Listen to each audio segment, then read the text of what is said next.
100여 년간 세상을 시끄럽게 했던 공산주의 운동은 인류에게 전쟁, 빈곤, 피비린내와 독재만을 안겨주었다.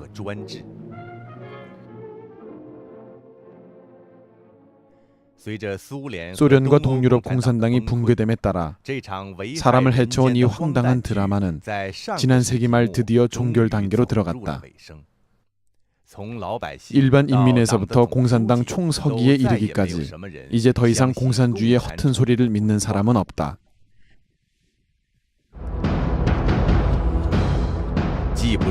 신에게 부여받은 왕권도 아니고 민주적으로 선출되지도 않은 공산당 정권은 그 생존의 바탕인 공산당에 대한 믿음이 철저히 파멸된 오늘에 이르러 집권 합법성에 대해 전례 없던 큰 도전을 받고 있다.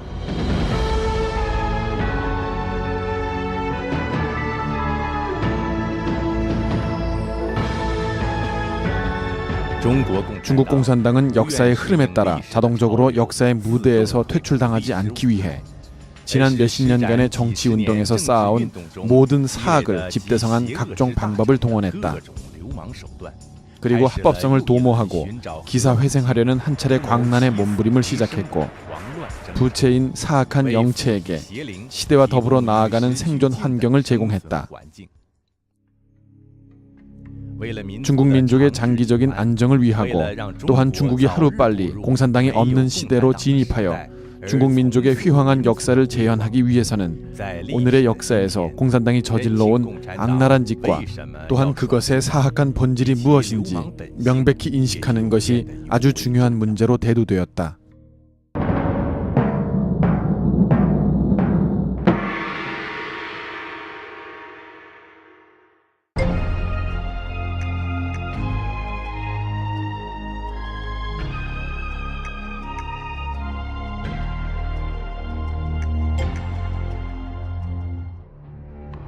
(50년대) 헝가리 사건의 지식인 개선 정책에서부터 60년대 대기근 이후 농촌에서 실행한 3자 1포 정책에 이르기까지, 그리고 70년대 문화 대혁명이 끝난 후 사상 해방 운동에서부터 80년대 육사 학살 이후의 개혁 심화에 이르기까지, 역사상 중공이 위기에 부딪혔을 때마다 중공은 늘 일부 개선된 모습을 보여주어 중공에 대한 사람들의 환상을 불러일으켰다.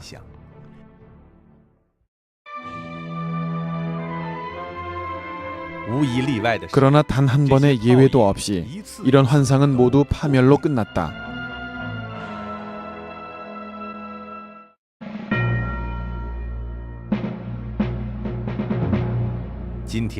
오늘날 중공은 눈앞의 이익에 눈이 멀어 쇼윈도우식의 경제 번영이라는 가상 아래 사람들에게 또다시 공산당에 대한 환상을 품게 만들었다. 중공 기관지인 인민일보가 어떻게 말하는지 살펴보자. 역사의 변증법은 중국 공산당원들에게 이렇게 가르쳐 주었다. 변해야 할 것은 마땅히 변해야 하며 변하지 않으면 쇠퇴한다. 변하지 말아야 할 것은 변화해서는 안 되며 변한다면 스스로를 와해시키는 것이다. 그렇다면 변하지 말아야 할 것이란 무엇인가? 문장에서는 당의 하나의 중심, 두 개의 기본점이라는 기본 노선은 100년을 책임져야 하므로 흔들려선 안 된다라고 말했다. 공산 사악한 영이 그 집단의 이익과 독재 통치를 수호하려는 결심은 절대 변하지 않는다는 사실을 누구나 다 알고 있다.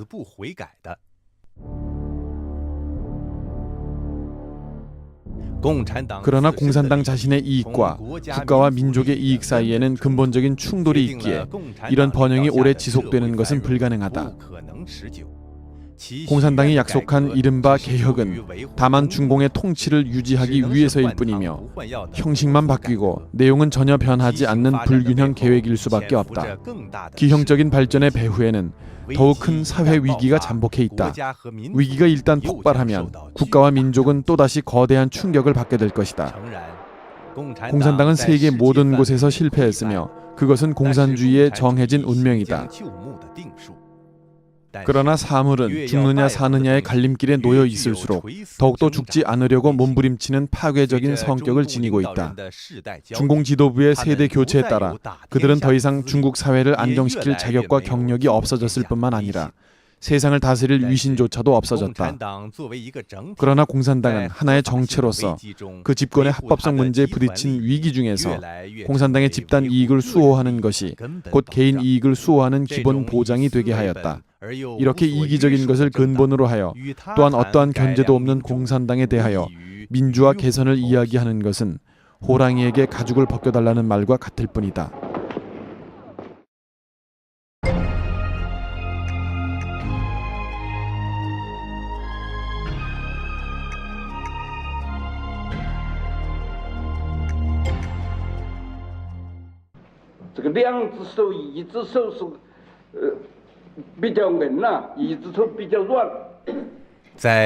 육사 천안문 학살 이후 개최되었던 중공 정치국회에서 덩샤오핑이 제창한 1년 1경 양손 정책은 바로 공산당에게 있는 유연함과 강경함의 두 가지 재주이다.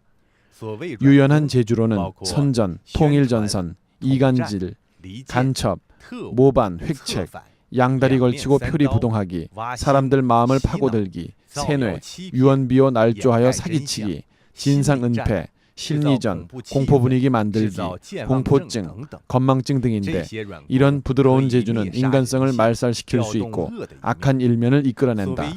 강경한 재주로는 무장투쟁, 탄압, 정치적인 캠페인, 살인하여 입봉하기, 납치, 자신과 다른 목소리 내는 사람 제거하기, 공포 분위기를 조성할 수 있도록 보장하기. 실제 조작 중에서 공산당은 항상 유연함과 강경함을 동시에 구사하여 수시로 느슨히 하거나 쪼이기도 하고 겉으로는 느슨히 하고 안으로는 쪼이며 한편으로는 풀어놓고 다른 한편에서는 압박하여 뱀이 굴 안에서 나오도록 한다. 연안 정풍에 참가하여 박해당한 경험이 있는 노 간부의 기억에 의하면 그 당시 끌려나와 자백을 강요받을 때 극도의 압력하에서 자신의 양심을 팔고 거짓말을 할 수밖에 없었다고 한다. 연루된 동지에게 미안하여 스스로 죽어버리고 싶었다. 마침 책상 위에 총 한 자루가 놓여 있어 자신의 머리를 겨냥하고 방아쇠를 당겼는데 탄알이 없다는 것을 알았다. 이때 그의 심사를 책임진 간부가 들어오면서 잘못을 했으면 승인하면 된다라고 했다. 이런 식으로 당은 그가 극한에 달하여 당에 충성한다는 사실을 확인하고 나서야 고비를 넘기게 했다. 당의 정책은 관대하다고 말한다. 당은 항상 이처럼 당신을 죽을 지경에 몰아넣고 당신이 겪는 고통과 설욕을 실컷 구경하다가 당신이 극도의 고통 속에 있을 때 친절하게 당신에게 죽는 것보다 못한 한 갈래 길을 친절하게 남겨주어 당신의 목숨을 살려주는 감지덕지한 은인으로 된다. 현대의학의 연구 보고에 따르면 공포스러운 고도의 압력과 격리된 환경에서 수많은 피해자들은 가해자에게 일종의 기형적인 의존심이 생긴다고 한다. 가해자의 감정을 자신의 정서로 전이시키며 일단 가해자가 작은 혜택이라도 주면 감격하여 눈물을 흘리며 심지어 애정을 갖게 되는 현상마저 일어난다는 것이다. 사실 중공은 일찍이 바로 이런 심리적인 현상을 적이나 인민에 대한 정신 통제와 사상 개조에 이용했다. 마지막 황제 푸이는 감옥에 갇힌 채 다른 사람들이 끊임없이 살해당하는 것을 보면서 자신도 처형될 것이라고 여겼다. 목숨을 부지하기 위해 그는 능동적으로 협조했고 스스로를 세뇌시켰다. 그는 나중에 나의 전반생이란 책을 써냈는데 이것은 중공이 성공적으로 사상개조를 진행한 모범이 되었다.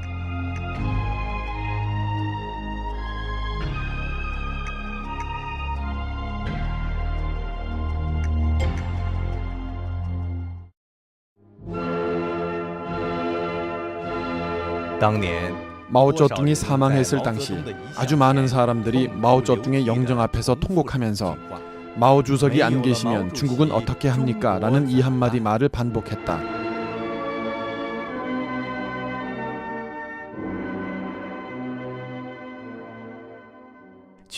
풍자적으로 말하자면 20여 년이 지난 오늘날의 세계에서 공산당이 쇠퇴로 나아가고 있고 공산당의 집권이 합법적인가 하는 문제를 담론할 때면 중공의 새로운 매스컴들 역시 마찬가지로 사람들에게 공산당이 없으면 그럼 중국은 어떻게 하는가라는 우려를 갖게 한다. 사실상 사악한 영의 기생체인 중공은 몇십 년 이래 천변만화하는 비열한 수단에 의지하여 이미 공산당의 사악한 요소를 국민들의 생활 모든 곳에 주입시켰다. 우리의 문화와 사고방식, 심지어 중공을 판단하는 기준까지도 중공의 낙인이 찍혀 모두가 중공의 그런 것들로 되어버렸다. 만약 과거에 주입식으로 사람의 사상을 통제했다고 한다면 지금은 중공이 수확을 거둘 때이다. 왜냐하면 그런 주입된 것이 소화되어 이미 사람들 자신의 세포로 변했기 때문에 사람들은 스스로 중공의 추리에 따라 사고하며 중공의 각도에서 사실의 옳고 그름을 논하기 때문이다.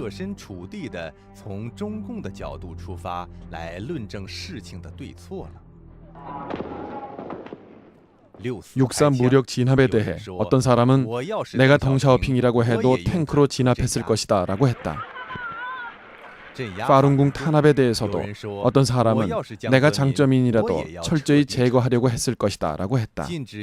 언론 자유를 금지하는 데 대해서는 내가 공산당이라도 역시 그렇게 했을 것이다 라고 했다. 진리와 양심은 사라지고 공산당의 논리만 남았다. 이것은 중공의 사악한 본질 중에서도 가장 음험하고 악독한 수단 중의 하나이다. 사람들의 머릿속에서 여전히 중공의 이런 독소가 남아있다면 중공은 그곳에서부터 에너지를 빨아들여 그 부채의 생명을 유지한다. 공산당이 없으면 그럼 중국은 어떻게 하는가? 이런 사유방식은 바로 중공이 가장 추구하는 것이다. 공산당이 없으면 그럼 중국은 어떻게 하는가 하는 선전은 당을 어머니로 받아들이도록 교육을 했다. 간섭하지 않는 곳이 없는 중공 정치는 사람들에게 공산당이 없는 생활을 생각조차 못하게 만들어버렸다. 마오 주석이 없어도 중국은 결코 쓰러지지 않았는데 공산당이 없어진다고 하여 어떻게 중국이 쓰러질 수 있단 말인가?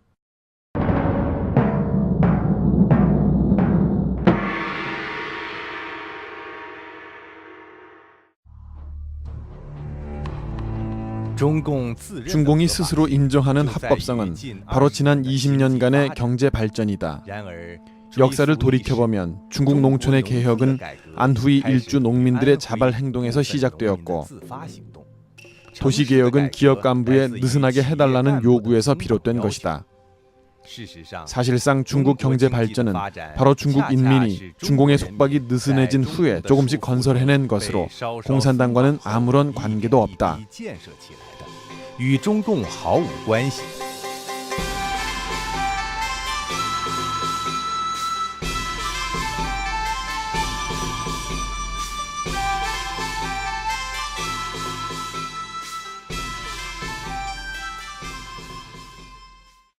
중국의 관리 체계는 두 가지가 있다.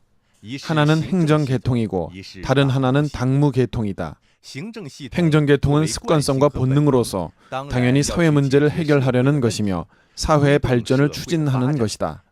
하지만 다른 일을 하지 않는 당무계통은 사악한 영이 달라붙은 한 개체로서 행정계통에 달라붙어 행정계통을 조정하며 인민들이 근면한 노동으로 만들어낸 성과를 도용하여 중국 사회의 악성 종량으로 되었다.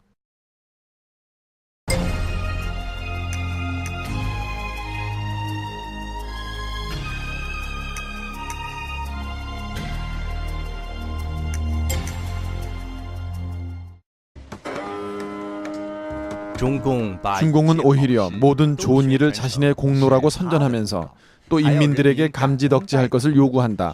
마치 중공이 없으면 이 일체가 없는 것 같다. 여러분이 알다시피 공산당이 없는 다른 많은 나라들은 일찍이 중국보다 더 좋은 일체가 있었다.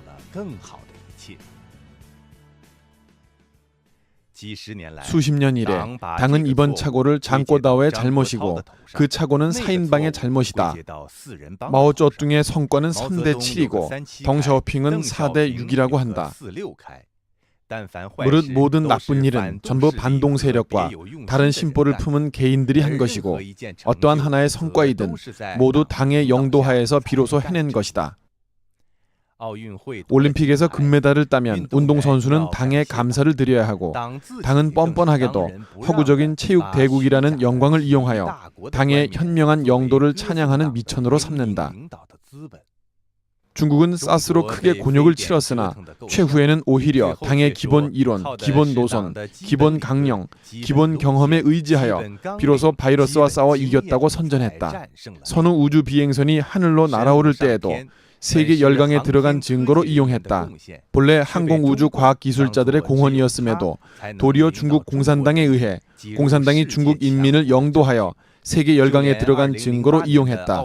2008년 올림픽 개최권은 본래 서방 사회에서 중국 공산당의 인권 개선을 위해 선사한 평화의 선물임에도 도리어 중국 공산당은 공산당의 합법적인 금박을 입히고는 민중을 마음대로 탄압하는 구실로 삼았다. 심지어 재난과 나쁜 일마저도 중공은 또 좋은 일로 둔갑시켜 공산당을 위해 이용한다. 90년대 초 중국 대륙에서는 피를 파는 풍조가 일어났다.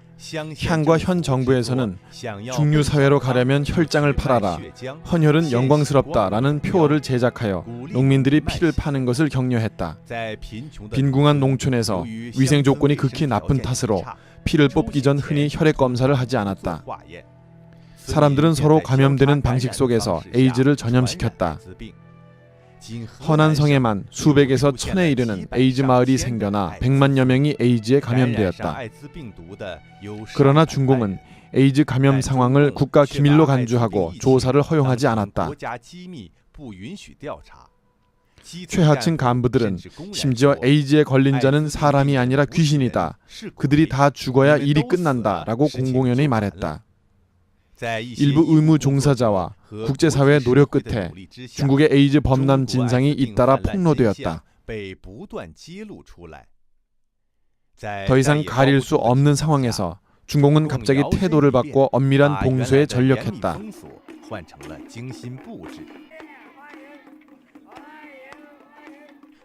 유명한 연예인으로부터 당 총서기의 선전 공세를 통해 죄악의 마수인 중공은 즉시로 환자의 복음, 에이즈의 정복자, 인류 질병의 도전자로 변장했다.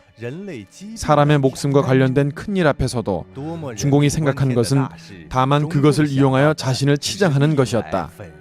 이러한 행위에 대해 파렴치하다라는 단어만으로 중공의 면모를 다 형용할 수는 없는 것이다.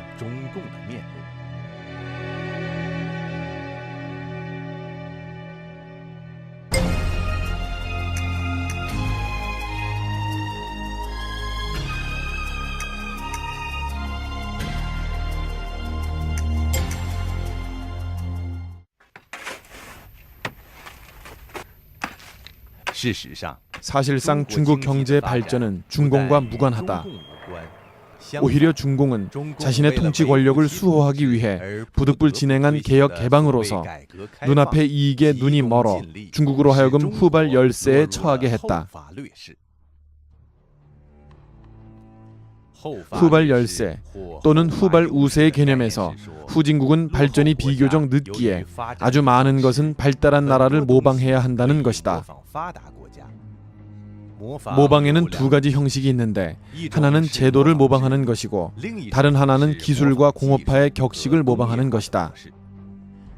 제도를 모방하는 것은 비교적 어려운데 그 이유는 제도 개혁은 금방 얻을 수 있는 일부 이익에 저촉되기 때문이다. 때문에 낙후한 국가들은 기술 모방에 치우치는 경향이 있다. 그러나 기술 모방은 비록 짧은 시간에 발전 효과를 볼 수는 있으나 장기적인 발전에 있어서는 오히려 많은 후환을 남기며 심기어 장기 발전에 실패하게 된다. 중공은 마침 이런 후발 열세라는 실패의 길을 걷고 있다. 최근 20여년간 기술 모방을 통해 일부 가시적인 성과를 얻긴 했지만 중공은 이런 성과를 국민들에게 자신의 집권이 합법적임을 증명하는 미천으로 삼았다. 이로써 중공은 자신의 이익에는 위험한 정치체제 개혁으로부터 더 한층 멀어져 갔고 오히려 민족의 장기적인 발전 이익을 희생하는 것을 서슴지 않았다. 공산주의를 포기한 후에 러시아와 비교해보자. 경제개혁과 정치개혁을 동시에 진행하여 비록 단기간에 고통을 겪긴 했지만 러시아는 쾌속 성장의 길에 올랐다.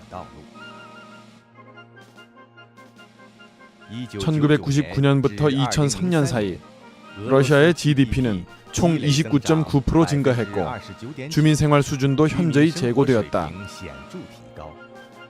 러시아는 전 세계 투자 유치 국가 순위에서 2002년 17위에서 2003년에는 8위로 상승하여 처음으로 세계에서 가장 인기 있는 10대 투자국의 반열에 올랐다.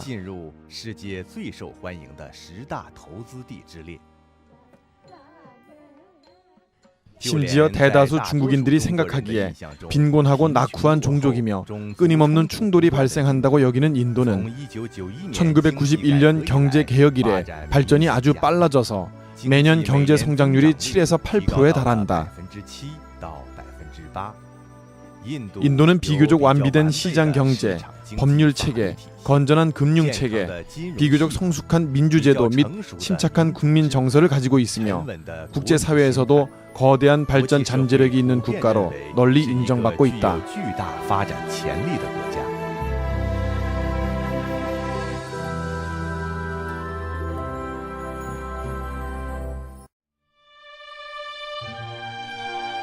반대로 중공은 경제 개혁만 하고 정치 개혁을 하지 않아 단기적인 경제 번영이라는 가상 아래 제도의 진화라는 자연스러운 선택을 방해했다.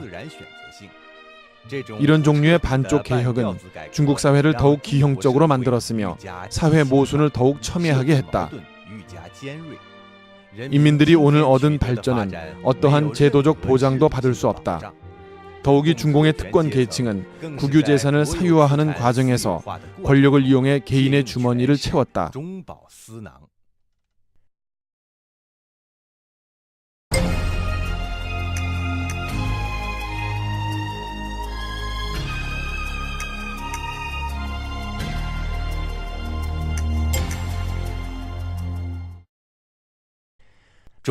중공은 줄곧 경제 발전을 자랑해왔다. 그러나 사실상 중국 경제의 세계적 지위는 청나라 권룡연대만 못하다.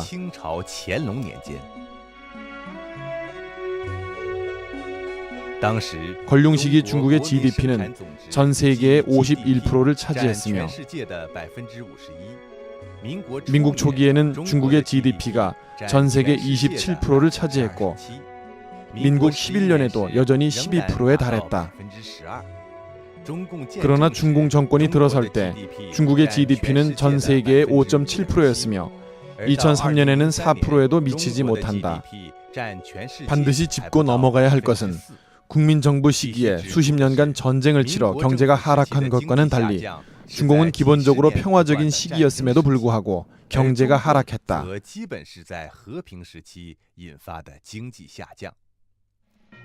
이뿐만이 아니다. 중공의 이 20여 년간의 고속 경제 성장은 상당 부분 자원을 착취하는 과도한 소모 내지는 낭비의 기초 위에 건립되었으며 심지어 낭비의 기초 위에서 항상 환경 파괴를 대가로 치러야 했다.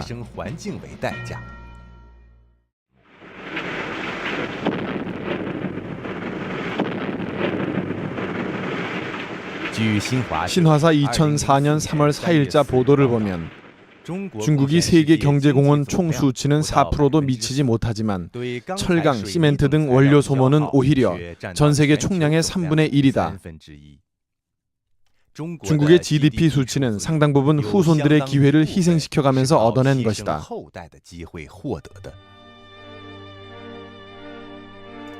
1980년대부터 90년대 말까지 중국에서 매년 사막화되는 토지 면적은 1000여 제곱킬로미터에서 2460제곱킬로미터로 증가했다. 1980년 중국인의 평균 경작 면적은 약 2무였으나 2003년에는 1.43무로 감소했다. 한창 뜨겁게 달아오르던 토지구획 열조는 최근 몇 년 사이 전국 경작지 면적을 1억무가량 감소시켰다. 폐수 방출 총량은 439.5억 톤으로 환경 용량의 82%를 초과했다. 7대 하천의 수계에는 인류와 가축들의 식수에 적합하지 않은 물이 40.9%에 달하고 75%의 호수에는 다양한 부영양화가 나타났다. 부영양화의 직접적인 결과는 대량의 어류 폐사를 조성시켰고 또한 공업, 생활, 관계 용수에 모두 불리한 영향을 조성했다. 역사상 중국인들과 자연의 모순이 오늘날처럼 이렇게 돌출했던 적은 없었다. 이러한 증가는 중국뿐만 아니라 더 나아가 전 세계마저도 감당하지 못하게 되었다. 눈앞에 거대한 빌딩 숲에 현혹된 사람들은 점점 악화되어가는 중국의 생태 위기에 대해 여전히 깨닫지 못하고 있다. 그러나 대자연으로부터 인류가 받게 될 보응에 대해 말하자면 장차 중국 민족에게 있어서도 거대한 재난의 타격이 될 것이다.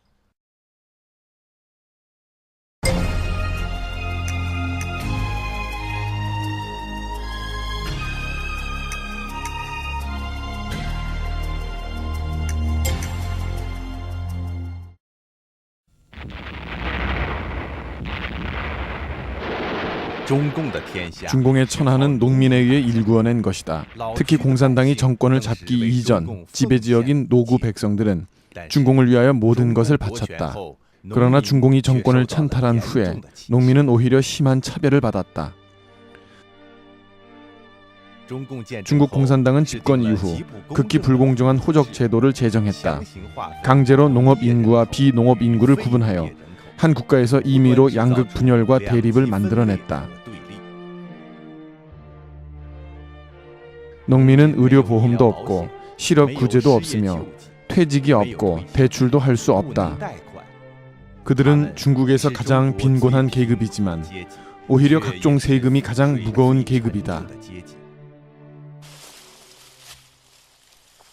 공동적립금, 공공기금, 행정관리비용, 교육비, 가족계획비용, 민병 설립 및 훈련비용, 향촌 도로건설 비용과 군복무 대체비를 모두 지불해야 한다. 그 외에도 공용 양식을 바쳐야 하고 농업세, 토지세, 특산세, 도축세 등등을 내야 한다.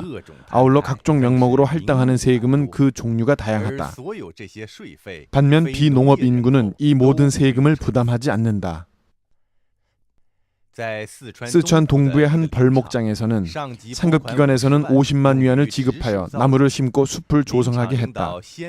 그러나 벌목장 책임자는 먼저 20만 위안을 자기가 착복하고 나머지 30만 위안만 도급을 맡겼다. 이런 식으로 한층 한층 잘려나가 나중에는 실제 숲을 만든 현지 농민들에게는 얼마 남지 않은 돈을 나누어 주었다. 정부는 농민들이 돈이 적다는 이유로 나무를 심지 않을 것을 걱정하지도 않는다. 그들이 너무나 가난하기 때문에 더 싸다 해도 농민들이 반드시 할 것임을 알고 있기 때문이다.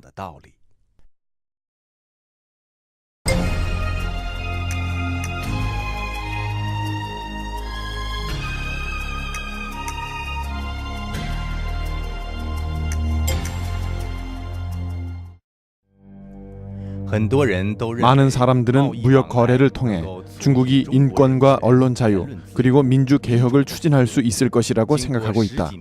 그러나 10여 년이 경과한 지금 이것은 완전히 착각임이 입증되었다.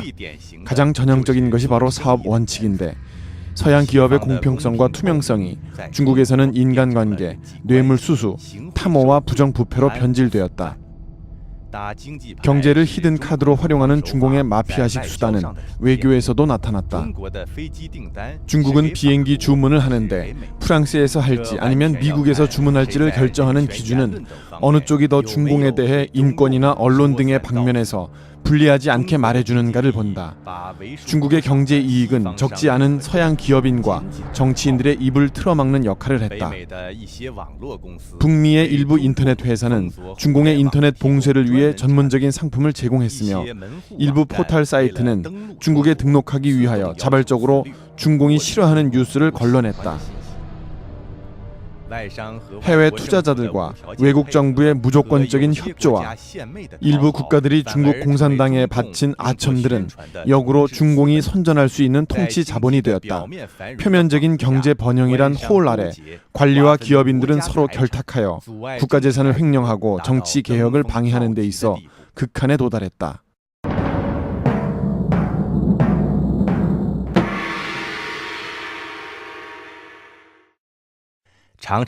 사람들이 늘 이런 말을 하는 것을 들을 수 있다. 중공이 과거에 거짓말을 수없이 많이 했지만 이번만은 그가 한 말이 진짜이다. 아이러니한 것은 만약 세월을 거꾸로 되돌려 본다면 중국 공산당이 역사적으로 수많은 중대한 착오를 범했을 때에도 사람들은 모두 이렇게 말했다는 점이다. 이것이 바로 중국 공산당이 몇십 년 동안 연마해온 인민을 기만하는 능력이다.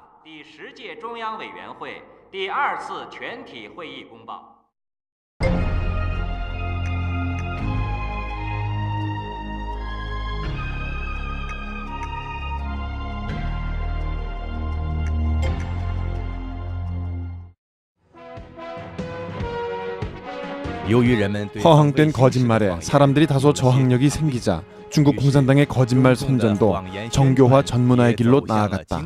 거짓말은 과거의 구호식 선전에서 점차 심화되고 더욱 치밀해졌다. 특히 뉴스 봉쇄하에 어느 한편의 일방적인 사실에 기초한 거짓말로 민중들을 오도하는데 그 위험성은 위성 띄우기식의 허황한 거짓말보다 더욱 사람을 미혹시킨다.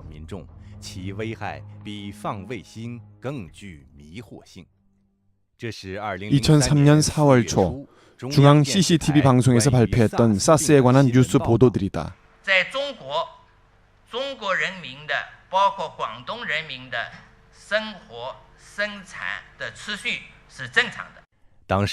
당시 대륙의 사스가 유행하던 기간에 외부 세계에서는 보편적으로 중국 공산당이 전염병 상황을 은폐하고 있다고 의심했으나 중국 공산당은 계속 부인했다. 하지만 중공의 보도에서 시청자들은 알게 되었다. 사스가 나타나자마자 중앙에서 지방까지 전문가들이 즉시 진료에 임하고 치료하여 환자들은 이미 건강을 회복하여 퇴원했다. 일부 몰지각한 사람들이 물건을 사재기 하는 등의 부음을 일으켰지만 정부에서는 즉시 유언비어를 제거하고 헛소문을 차단시켜 인민의 생활 안정을 보장했다. 외국의 극소수 반중국 세력이 근거 없이 중국 정부가 사실을 은폐했다고 의심했다. 그러나 절대다수 국가와 국민들은 그들을 믿지 않았으며 광저우 교류회는 지금까지 가장 많은 기업이 참가한 성공적인 대회였다. 외국 여행객들도 중국 여행이 안전함을 입증했으며 특히 세계보건기구 전문가들은 중국 공산당이 잘 협조하고 적절히 조치하여 문제가 없다고 서면으로 보고했다. 또 전문가들이 광둥에 가서 공개적으로 관찰할 수 있는 허가를 받았다. 이런 여론 분위기 속에서 모든 소행은 아주 투명한 것 같았고 중국 공산당은 인민의 건강에 대해 절대적인 책임을 지고 있는데 어떻게 사실을 은폐할 수 있겠는가라고 생각했다. 그러나 4월 20일 공무원 신문 판공실에서는 기자회견을 열고 중국의 사스가 전면적으로 발생했음을 선포했고 전염병 상황을 줄곧 은폐해왔다고 승인했다. 사람들은 비로소 진상을 알게 되었고 그제야 중국 공산당의 때에 따라 발전하는 파렴치한 기만수를 절실히 체험하게 되었다.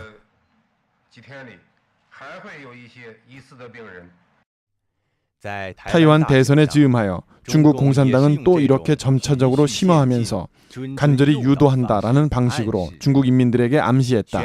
즉 대만 총통선거로 자살률이 증가하고 주식시장이 붕괴되었으며 괴질이 증가하였고 사람들의 정신이 이상하게 되었으며 주민들이 해외로 이민을 가고 가족들이 서로 얼굴을 붉히며 생활이 소극적으로 변했고 시장이 한산해졌으며 거리는 혼란스럽고 분쟁과 항의 소동이 일어났고 총통부를 포위하고 천하가 크게 혼란함을 초래했다.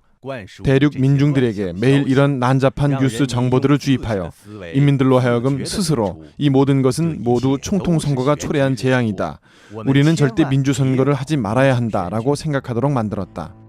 오늘날과 같은 인터넷 시대에 여러분이 만약 신화사 사이트나 혹은 인민일보 사이트를 읽어본다면 그곳에는 확실히 상당한 분량의 부정적 소식들이 있음을 발견할 수 있다. 그 이유는 첫째, 지금 사회적으로 나쁜 소식들이 워낙 많이 전파되고 있으며 업종 간의 경쟁이 치열하기에 보도하지 않을 수 없다. 둘째는 이렇게 보도하는 기점이 당의 이익에 부합되기 때문이다. 작은 욕이 큰 도움을 준다는 말이 있듯이 나쁜 일의 원인을 모두 어느 한 사람의 탓으로 돌리고 공산당과는 상관이 없다고 주장한다. 아울러 해결 방법의 대다수는 당의 영도에 의지해야 한다라는 말로 끝낸다. 중국 공산당은 어떤 소식은 보도해야 하고 어떤 소식은 보도하지 말아야 하는지, 어느 정도까지 보도할지, 대륙 매스컴에서 보도할 것인지, 아니면 해외에 매수한 친중국 매스컴에서 보도할 것인지, 어떻게든 나쁜 소식을 활용하여 민심을 응집시키는 좋은 결과를 얻을지에 대해 움직이는 것은 이미 최고의 경지에 이르렀다. 수많은 중국 대륙의 젊은이들은 현재 중국 공산당의 언론이 무척 자유롭다고 여기고 있으며 중국 공산당에 대한 사랑과 희망으로 충만되어 있다. 바로 중국 공산당의 이런 정교하고 영악한 매스컴 계략의 희생양이 된 것이다. 더 심한 것은 중국 공산당은 사회를 엉망으로 망쳐놓고도 적당하게 나쁜 소식을 보도함으로써 거꾸로 인민들에게 오로지 중국 공산당의 강한 권력에 의지해야만 전체적인 통제를 할 수 있다고 위협하며 사람들에게 중국 공산당을 옹호하는 외에 다른 출로가 없다고 협박한다는 사실이다. 현장 취재의 텔레비전 뉴스에서부터 다채로운 갈라에 이르기까지 심금을 울리는 역사 드라마에서 다양하게 변하는 생방송 논평에 이르기까지 과거 20여 년간 세뇌 선전으로 사람을 속이는 중국 공산당의 재간은 더욱 정교해지고 치밀하게 변했다. 중국 공산당이 사람을 기만하는 파렴치한 수법은 속임을 당하는 사람 스스로 진심으로 중국 공산당의 거짓말을 믿게 만들며 또한 자신이 진상을 알고 있다고 느끼도록 한다. 더욱 심한 것은 매체 자유를 엄밀히 통제하는 중공은 오히려 해외 지역과 국가의 언론 자유를 이용하여 조직, 문화와 매체 등 면에서 깊게 침투하여 중공의 선전 기지를 대륙에서부터 세계 각지로 뻗어나가게 했다. 中央电视台第4套节目在台湾落地播出已经有10年的历史，多年来在台湾的有线电视全天候同步播出。现在我们就请各位观赏从北京收到的国际新闻。 중공의 CCTV는 매일 24시간 미국에서 방송할 수 있고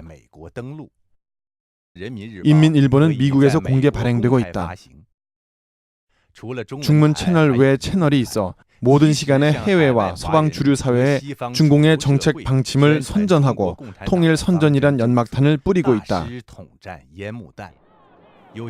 수십 년 넘도록 귀국하여 정착하려던 일부 화교들은 수년간 인민일보 해외판 민족주의에 관한 선전을 보고 있었기에 국내 사람들보다도 더욱 당을 사랑한다. 하지만 해외의 매체는 대부분 중국 대륙에서 오락 프로그램만을 방송할 수 있다. 한편으로는 자신의 땅에서 민주 자유를 저주하고 또 다른 한편으로는 다른 사람의 땅에서 다른 사람의 민주 자유를 이용하고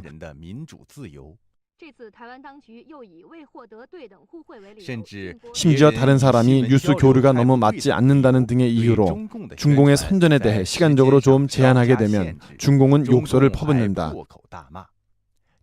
이것이 파렴치한 것이 아니고 무엇인가?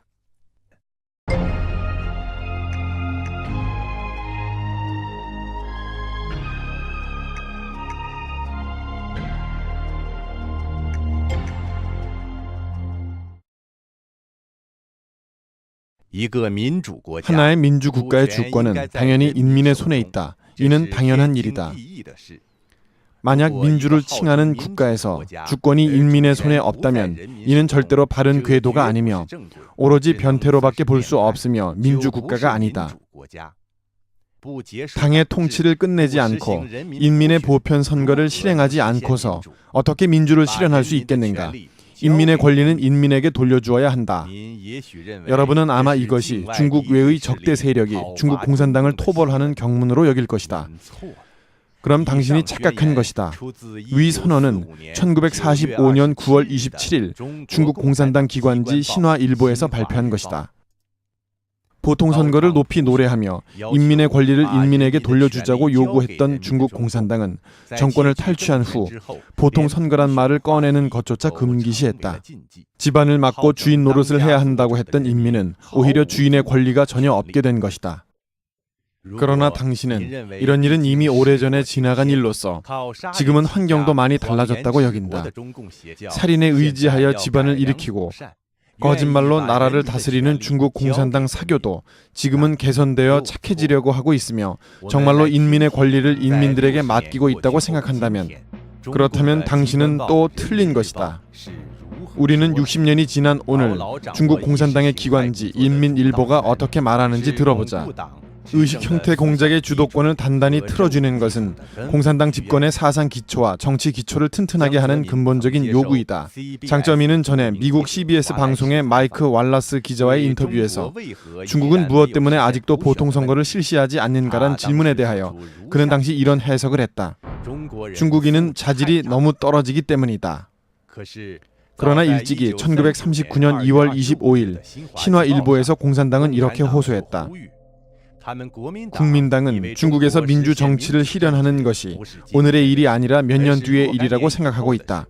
그들은 중국 인민의 지식과 교육 정도가 구미 자본주의 민주국가들처럼 그렇게 높아진 후에야 민주정치를 실현할 것을 희망하고 있다. 그러나 오히려 민주제도 하에서만 비로소 민중들을 더 쉽게 교육하고 훈련시킬 수 있다. 이것이 바로 중국 공산당의 파렴치한 본질의 자연적인 발로이다.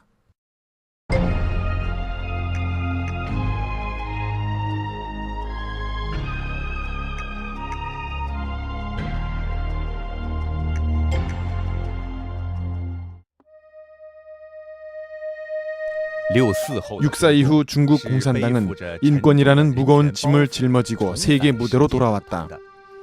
역사는 중국 공산당에게 선택할 기회를 주었다. 첫 번째 길은 인민을 존중하는 것을 배워 진정으로 인권을 개선하는 것이고, 두 번째 길은 국내에서는 계속 인권을 탄압하고 해외에서는 인권을 위장하여 비난을 회피하는 것이다. 불행한 사실은 부도덕한 본성을 가진 중국 공산당은 아무런 주저없이 두 번째 길을 선택했다는 것이다. 중국 공산당의 인권이 진보했다고 허풍을 치는 과학계 및 종교계 내부의 전문가를 포함한 어용 인재들을 배양해냈다. 사람들의 말할 권리, 사실을 알 권리 등 태어나면서 지니고 온 기본 인권을 대신하여 이치에도 맞지 않는 억지 주장인 생존권이라는 일련의 황당무계한 인권 오류를 만들어냈다. 즉 지금은 중국 인권이 가장 좋은 시기라며 허풍을 치고 있다. 그리고 끊임없이 인권을 가지고 장난을 치면서 중국 인민과 서방 국가들을 기만하고 있다. 중국 공산당 헌법 제35조에는 이렇게 규정하고 있다. 중국 인민공화국 국민은 언론, 출판, 집회, 결사, 시위의 자유가 있다. 하지만 파룬공 등 단체의 청원은 모두 위법으로 간주했다. 2004년 이후 일부 청원 단체들이 여러 차례 베이징에서 집회를 요구했지만 정부는 동의하지 않았을 뿐만 아니라 또한 신청한 사람을 체포했다. 중국 공산당 헌법이 확정한 홍콩에 대한 이른바 일국 양제는 50년간 불변한다고 하더니 불과 5년 만에 23조 악법을 만들어 양제를 공산주의라는 하나의 제도로 바꾸려고 했다. 현재 중국인의 언론은 겉보기엔 과거보다 많이 느슨해졌으며 인터넷의 출현으로 소식이 더욱 빨리 전파되고 있다. 때문에 중국 공산당은 언론이 자유롭다고 선전하고 있으며 또 많은 민중들도 이렇게 여기고 있다. 이것은 겉으로 드러난 가상에 불과하다. 사실은 중국 공산당이 인자하게 변한 것이 아니라 사회 발전과 기술의 진보를 당이 가로막을 수 없었기 때문이다. 중국 공산당이 인터넷에서 맡은 배역은 사이트 봉쇄, 여과, 감시, 통제, 처벌이며 이는 완전히 시대의 흐름을 거스르는 것이다. 오늘날까지 인권과 양심을 위배한 일부 기업가들의 도움 아래 중국 공산당 경찰은 경찰차가 움직이는 중에도 인터넷에 접속한 모든 사람들의 일거일동을 감시할 수 있는 기술 장치를 현실화시켰다. 사실상 중국에서 가장 큰 인권 박해자는 바로 공산당 자신이며 전 총석이 장쩌민, 전 정법위원회 서기 루어간, 공안부장 저윤캉과 공안부 부부장 류징 등이기 때문이다. 이런 자들에게 의지하여 인권 탄압을 방지하려는 것은 호랑이에게 가죽을 벗겨서 달라고 부탁하는 것과 마찬가지이다.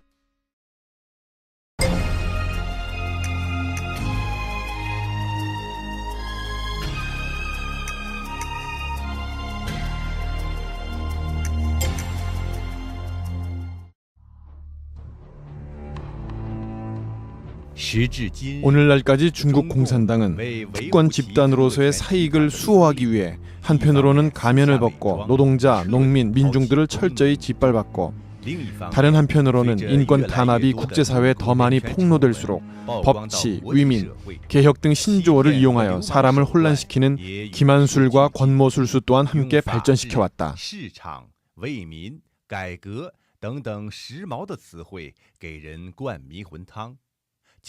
그 주요한 수단이 포함한 것은 첫째, 헌법을 위반하는 각종 법률과 조례를 제정. 이런 것들이 이른바 법률 근거로서 법을 집행하는 각급 인원들에게 전달되어 인민군중들이 박해를 반대하고 자유를 얻고 인권을 수호하려는 각종 노력을 엄중 공격하도록 고무한다. 둘째, 비정치적인 문제를 정치적인 수단으로 해결. 일반적인 사회 문제를 당과 권력을 다투는 군중, 당과 나라를 망하게 한다. 혼란을 야기, 적대 세력이라는 등으로 비약시켜 비정치적인 문제를 정치적으로 만든 후에 정치 운동의 선전 방식으로 사람들에게 증오를 선동한다. 셋째, 정치적인 문제를 비정치적인 수단으로 해결. 일부 민주운동 인사나 자유지식인에 대해 중국 공산당의 최근 공격수법은 바로 성매매, 탈세 등 다른 죄를 추궁하여 감옥에 보내는 것이다. 이는 사람들의 이목에서 벗어나고 외부 비판을 피하면서도 이런 부도덕한 죄목을 이용하여 피해 당사자에게 큰 타격을 입힌다.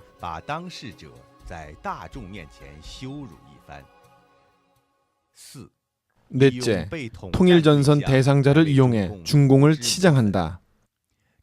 중공은 자신의 말이 신뢰성이 없음을 알고 중공의 3대 능력 중의 하나인 통일전선 책략을 사용한다. 오늘날의 평화 시기에 더욱이 중공의 호신 무기로 되었다.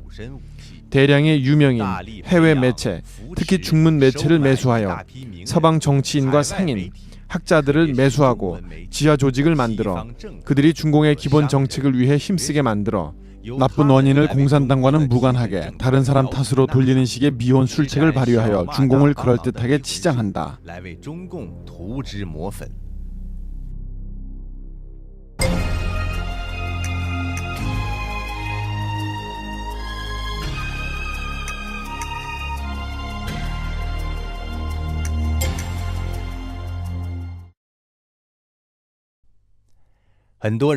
수많은 사람들은 중공의 파렴치한 행위를 잘 알고 있고 반감을 가지며 공산주의 그한 시스템이 사람을 다루고 속이는 것을 싫어했다.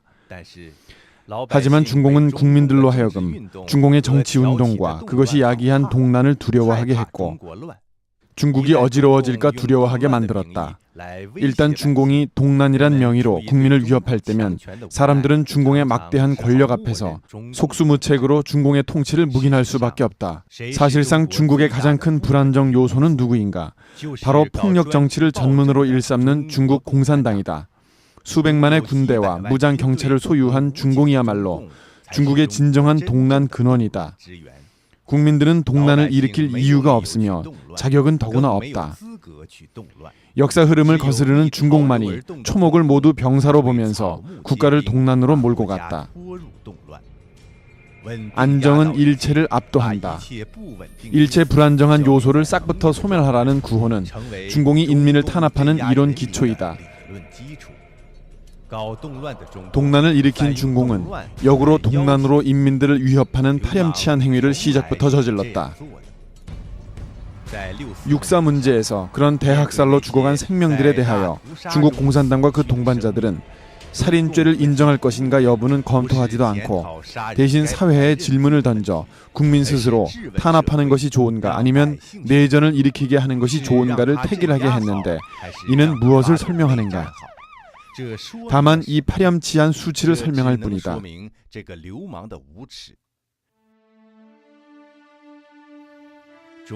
중공은 전반 국가기구와 선전 도구를 통치했는 바 13억 국민들은 중공이 납치한 인질이 되었다.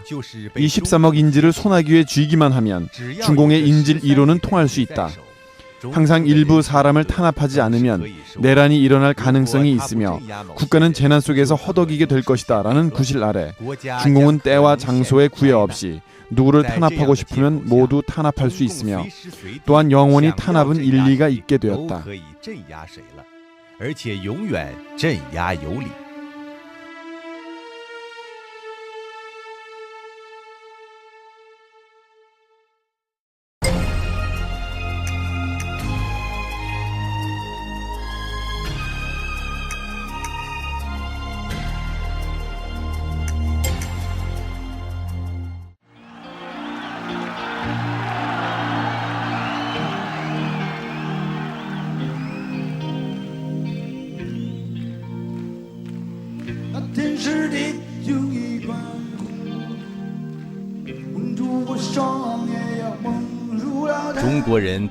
중국인들은 보편적으로 지금은 과거보다 자유가 많아졌다고 느끼며 이를 통해 중국 공산당의 개선 전망에 희망이 가득하다고 느낀다. 사실 중국 국민들이 선사받은 자유의 정도는 중국 공산당의 위기감과 밀접한 관계가 있다. 당의 집단 이익을 수호하는 데 유리하다면 중국 공산당은 무슨 일이든 할 수 있으며 심지어 이른바 민주, 자유, 인권 등 무엇이든 베풀 수 있다. 그러나 공산당 통치 하에서 은혜를 베풀듯이 얻은 자유는 법적 보장이 없다. 이 자유는 중국 공산당이 국제적인 큰 흐름 하에서 인민들을 마비시켜 통제하기 위한 도구에 불과하다. 근본적으로 자유는 중국 공산당의 독재 이익과 조화를 이룰 수 없는 충돌성을 가지고 있다. 일단 이 충돌이 격화되어 중국 공산당이 용인하는 정도를 벗어날 때면 중국 공산당은 순식간에 일체 자유를 거두어들일 것이다. 중국 공산당 역사상 언론이 상대적으로 자유로웠던 시기가 몇 차례 있었지만 나중에는 더 엄격히 관리하는 시기로 들어갔다. 이런 식으로 계속 반복했는데 이것은 바로 중국 공산당의 파렴치한 본성의 표현이다. 그러므로 만약 중국 공산당이 인권 개선의 의지를 보였다고 하여 중국 공산당이 환골 탈퇴했다고 여긴다면 큰일이다. 중국 공산당은 원래 국민당을 타도하는 투쟁에서 민주투사의 면모를 나타냈었다. 중국 공산당의 파렴치한 본성은 중국 공산당의 일체 서약이 모두 믿을 수 없는 것임을 결정했다.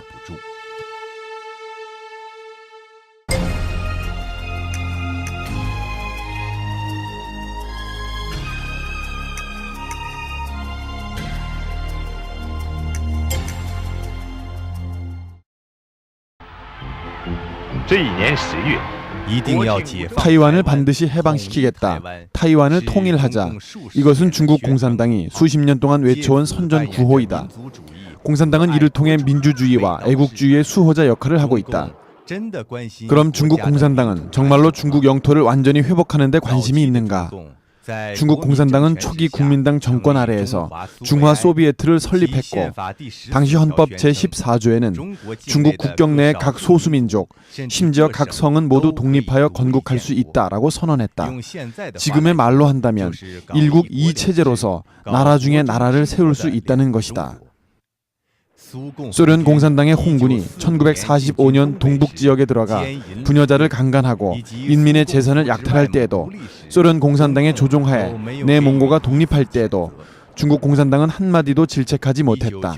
1999년 말 중국 공산당이 러시아와 체결한 중화인민공화국과 러시아 연방정부 간의 중러 동서 양단 국경선에 관한 의정서에서는 청나라 정부와 러시아 사이에 체결했던 일련의 불평등 조약들을 승인하여 거의 100만 평방킬로미터에 달하는 국토를 러시아에 팔아넘겼다.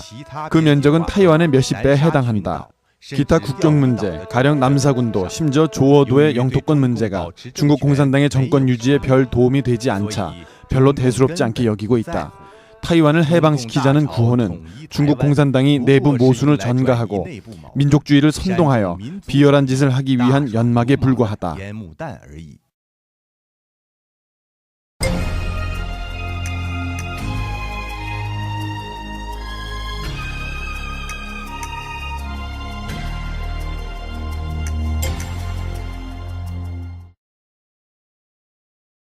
President. What will you take to that office thinking is the single 정부는 항상 감독이 필요하다. 민주국가에서는 분권적 사회제도와 언론의 자유 그 자체가 아주 좋은 감독기구이며 종교신앙은 사람들로 하여금 도덕적인 자기 단속을 하도록 해준다. 하지만 공산당이 선전하는 무신론은 신성이 그것을 제약하는 아무런 도덕적 구속이 없으며 또 공산당이 실행하는 독재 제도는 정치적인 법률 구속이 더욱 없다. 그러므로 중국 공산당이 망나니 짓을 하게 되면 곧바로 무법천지이다. 그렇다면 중국 공산당은 인민들에게 어떻게 자신을 감독한다고 설명하는가? 바로 자아라는 것이다. 이것은 중공이 수십 년간 인민들을 기만한 입버릇 같은 말이다. 초기의 자아 비판에서부터 나중에 나온 자아 감독과 당의 지도를 자아를 완벽하게 하는 것이라고 하는 것에서부터 최근에 자율적으로 당의 집권 능력을 강화한다는 것에 이르기까지 중국 공산당이 강조하는 것은 모두 공산당은 자아를 개선하는 강력한 능력이 있다는 것이다. 사실상 도덕과 법률의 구속이 없는 자아 개선은 전통적인 말로 한다면 자심생마이다. 물론 중앙기율검사위원회, 신방판 등 사람을 미혹시키는 꽃병과 같은 장식용 기구들을 만들었지만 이는 단지 중국 공산당이 외부 감독을 거절하고 공산당 이외의 정치 활동을 금하는 당금, 일종 보도 금지 조치인 보금 등 개방을 금지하는 구실이자 정치 깡패들이 집단 이익과 집권 합법성을 수호하기 위해 인민을 기만하는 허울에 불과하다.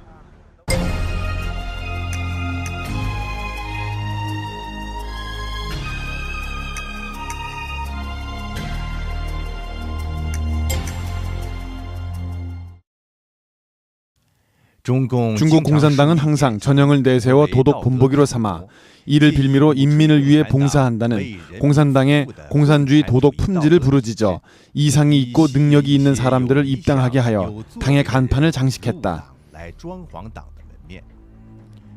사적인 부분에서 공산당 지도자들의 타락은 사람을 놀라게 할 지경이다. 마르크스의 혼외자식, 창녀와 바람 피우다 매독에 걸린 레닌, 스탈린이 가수를 독점하다 기소당한 것, 호색가로 유명한 마오쩌둥, 장쩌민의 음란함, 북한 김일성 자손들의 호화로운 생활. 이처럼 공산당 지도자들의 언행이 일치하지 않고 겉과 속이 상반된 것은 공산주의의 시조 마르크스로부터 이미 시작된 것이다. 중국 관료 사회의 정치 투쟁 중 부패로 낙마한 고위 관리들이 낮에는 회의에서 청년 봉사를 크게 떠들다가 밤이면 탐호하고 뇌물을 수수하며 짐승 같은 짓을 했다는 것이다. 이런 소위 인민의 공복들은 모두 이러했다. 자신도 믿지 않으면서 사람들에게 믿음을 강요하는 것은 중국 공산당이란 사교의 전형적인 수법 중의 하나이다. 공산당은 사교의 교리가 거짓이며 사회주의란 거짓으로 이미 파산했음을 알고 있다. 그럼에도 사람들에게 믿음을 강요하는데 믿지 않으면 안 되며 그럼 곧 탄압을 당한다. 공산당 이론을 헌법에 포함시켜 입국의 큰 강령으로 삼았다. 이런 허튼 소리를 마치 깊이를 알 수 없는 대단한 이론인 양 전 국민에게 몇 년씩이나 학습을 강요하고 있다. 중국 국민들은 일상생활 중에 공허한 정치 학습을 모두 싫어한다.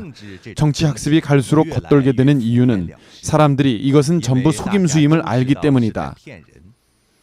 위에서나 아래에서 마음속으로 모두 달갑게 여기지 않으나 이것을 공개적으로 밝히는 사람은 없다. 이러한 현상을 사람들은 진지한 연극이라고 말한다. 연극이 은연중에 십몇억 중국인들의 습관이 되어 일종의 당문화 현상으로 되었을 때 전반 사회는 거짓, 과장, 공허 현상과 신뢰의 위기를 초래했다. 역사상 공산당원 중에는 나라와 걱정을 걱정하는 정의지사와 백성들을 위해 실질적인 일을 하기 좋아하는 청렴한 관리들이 적지 않았다. 하지만 중국 공산당이라는 이 기계 중에서 이런 관원들은 출로가 없었다. 그들은 늘 개인은 중앙에 복종해야 한다는 압력하에서 지탱하기 힘들었거나 또는 도태되었고 심지어 어쩔 수 없이 동료들과 어울려 나쁜 짓을 해야 했다.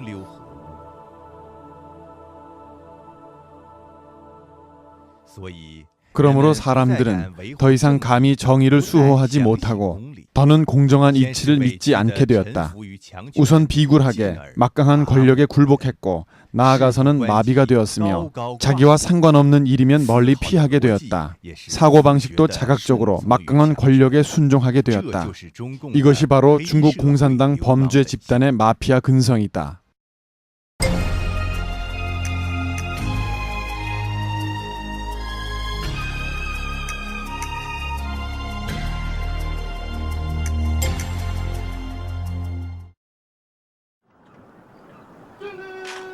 중국 공산당의 애국주의, 민족주의라는 구호는 공산당이 사람들을 유혹하는 사탕 발림이었으며 또한 여러 차례 효과를 본 호령이었다.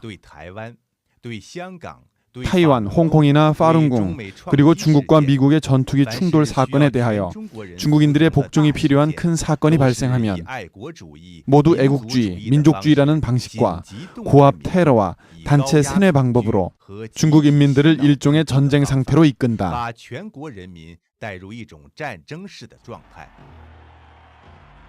이것은 과거에 독일 파시스트들이 했던 방식과 아주 흡사하다.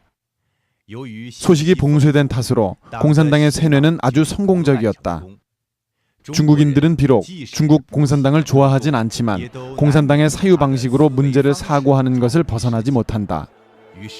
그러므로 공산당의 어떤 활동에도 아니오라는 말을 못하는 중국인이지만 당의 조직 하에서는 애국주의라는 깃발을 들고 감히 중국 주재 미국 대사관이나 영사관 앞에 가서 계란이나 돌을 던지고 차를 불태우며 성조기를 불태울 수도 있다.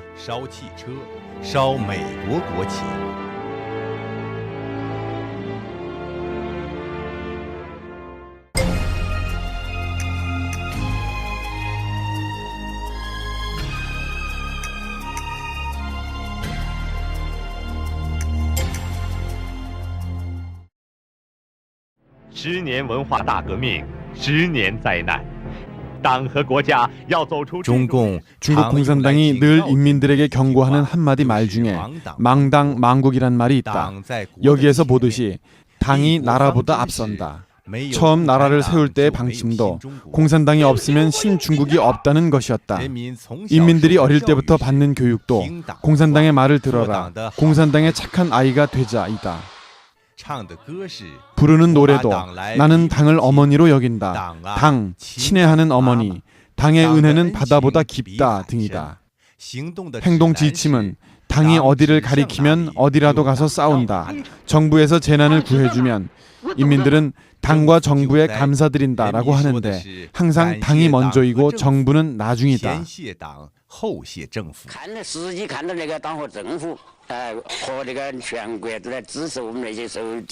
군대의 구호도 당이 군대를 지휘한다는 것이다.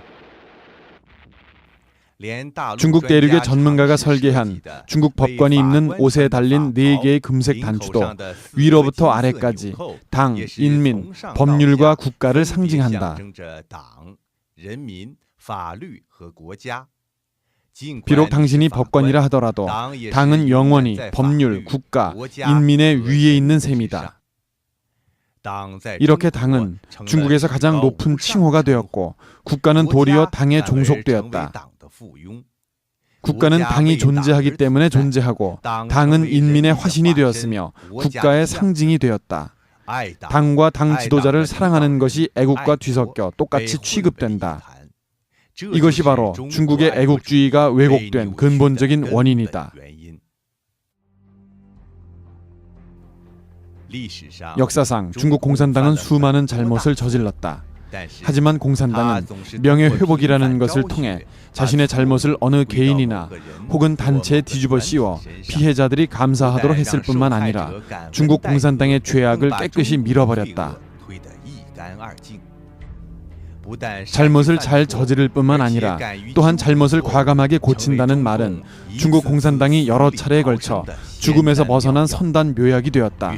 그리하여 중국 공산당은 영원히 위대하고 광명하며 정확한 당이 되었다.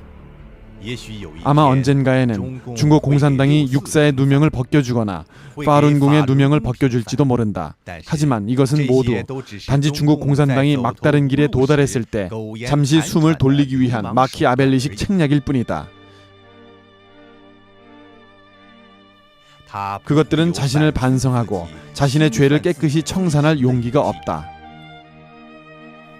사실상 공산당의 역사는 인민의 기억을 분리시킨 역사이며 다음 때에서 전 때의 진상을 모르게 한 역사이다. 또한 숱한 국민들이 공산당의 과거에 대해서는 저주하고 욕하면서도 공산당의 현실에 대해서는 기대를 포기하지 않는 이런 거대한 모순 중에서 만한을 겪은 역사이다.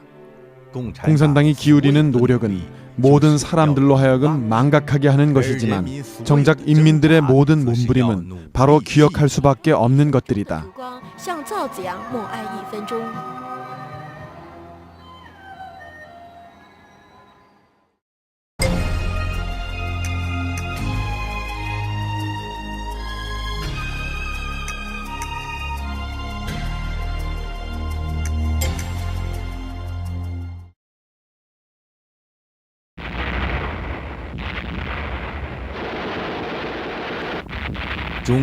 중국 공산당은 항상 그들이 중국 혁명 중에서 거둔 성공을 마르크스 레닌주의와 중국 혁명의 구체적인 실천과 결합으로 돌린다.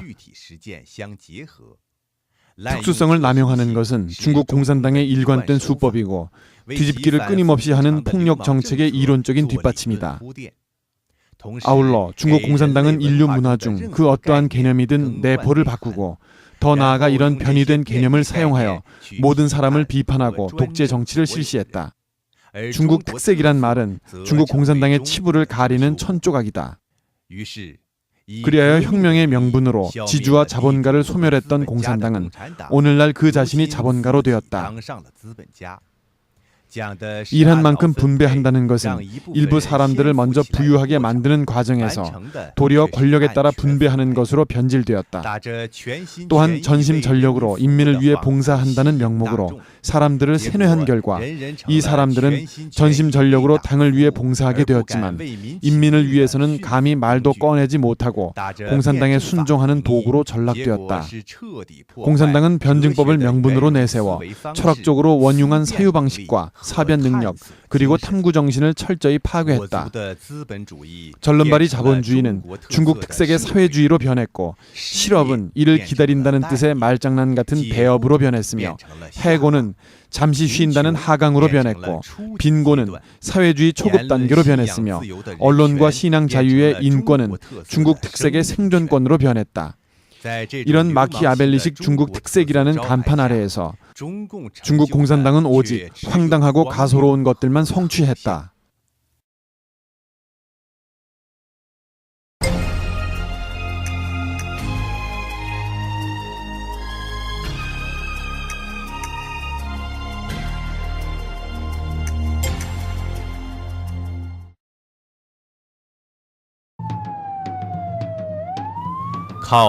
망나니 수단으로 집권한 중국 공산당은 본질적으로 보면 그 생존 환경으로서 부패한 사회가 필요했다. 그리하여 그들은 각종 방법을 찾아내어 인민들을 끌어들여 모든 사람들더러 다 같이 부패시키려고 했다. 대접하고 예물을 보내지 않으면 이 일을 성사시킬 수 없고 탐호와 뇌물 수수가 없으면 부자가 될 수 없으며 첩을 두는 것은 사회의 기풍으로 되었고 성실한 사람은 당하기만 하는 신세가 되며 전반 사회가 모두 돈을 우러러보며 공산당의 원죄를 전체 인민에게 분담하여 안간힘을 다해 중국 인민을 갖지 않은 정도의 크고 작은 각종 불안당으로 전락시켰다. 이런 사회야말로 중공이 가장 안정된 환경이라고 느끼는 것이다.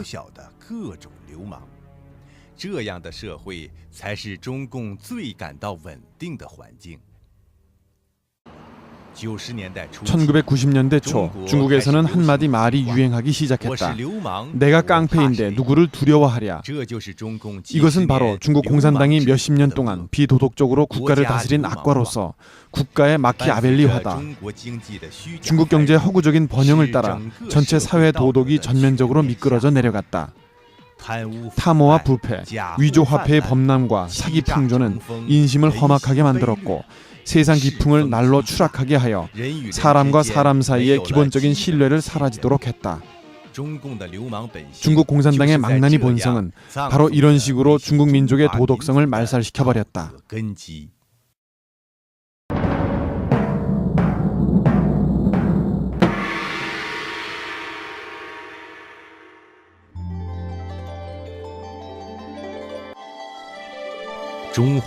중화민족은 중공이 없는 상황에서 이미 5,000년의 문명 역사를 지나왔다.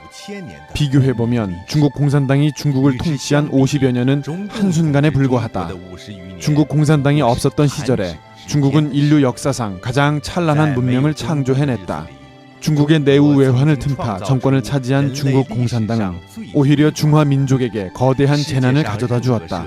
세계적으로 어느 사회에서나 한 왕조의 멸망 때문에 앞으로 나아가는 발걸음이 멈춰진 적은 없다.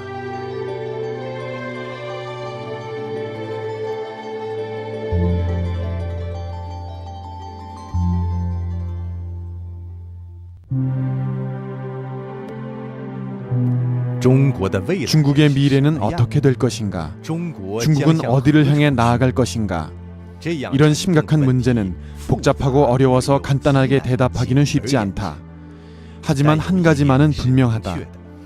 만약 중화민족의 도덕이 다시 바로 세워지지 않고 사람과 자연 그리고 천지와의 관계를 제대로 인식하지 못하며 사람들이 화목하게 지내도록 하는 신앙과 문화가 없다면 중화민족에게 찬란한 내일은 결코 없을 것이다.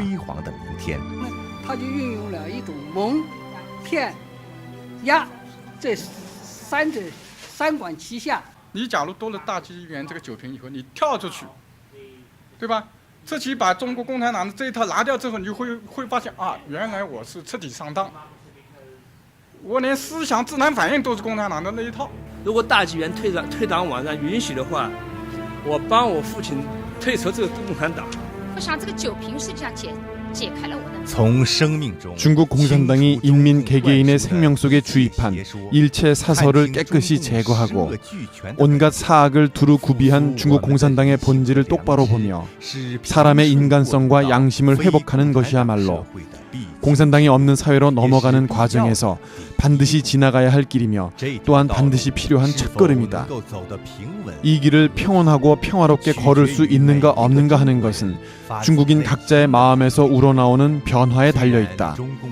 비록 중국 공산당이 표면적으로 국가의 일체 자원과 폭력기구를 가지고 있다고는 하지만 각 개인이 진리의 힘을 믿고 자신의 도덕을 견정하게 지킨다면 중국 공산당이라는 사악한 영은 숨을 곳을 잃을 것이며 일체 자원도 모두 순식간에 정의의 손으로 돌아올 것이다. 그때가 바로 중국 민족이 되살아날 때이다.